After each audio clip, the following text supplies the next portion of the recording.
नमस्कार। Nation TV Bharat में आपका स्वागत है। मैं हूं सोनी। आइए आज की खास खबरों से कराते हैं रूबरू।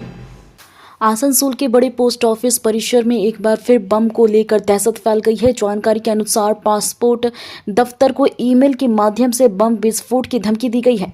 घटना के बाद इलाके में हड़कंप मच गया है। सूत्रों के मुताबिक पिछले 4 दिनों से इस तरह की धमकी भरे ईमेल भेजे जा रहे हैं। हालांकि अब तक पुलिस संबंधित IP एड्रेस का पता नहीं लगा सकी है। इसी कारण शहरवासियों के बीच भय का माहौल बना हुआ है। वहीं सुरक्षा व्यवस्था पर भी सवाल उठ रहे हैं। घटना के बाद बड़े पोस्ट ऑफिस और पासपोर्ट कार्यालय के आसपास सुरक्षा बढ़ा दी गई है। पुलिस और प्रशासन स्थिति पर नजर बनाए हुए है।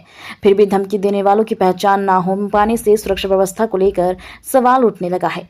खुफिया एजेंसियों की भूमिका पर चर्चा। इस मामले में केंद्र और राज्य सरकार की खुफिया एजेंसियों की सक्रियता को लेकर भी चर्चाएं हो रही है। हालांकि अधिकारियों की ओर से अभी तो कोई आधिकारिक बयान जारी नहीं किया गया है। लगातार मिल रही धमकी के कारण स्थानीय लोग चिंतित हैं। অন্য চিঠি একই কি সেম বলছে? জিনিস কি আমাকে বলছে? বাংলাতে আমি পড়ে শোনাচ্ছি। হ্যাঁ, বলুন। ঠিক আছে, সায়ানাইড গ্যাস ভর্তি RDX বোমা দুপুর 12:10 আপনার পাসপোর্ট অফিসে বিস্ফোরণ ঘটাবে। 11টার মধ্যে সবাইকে সরিয়ে নিন।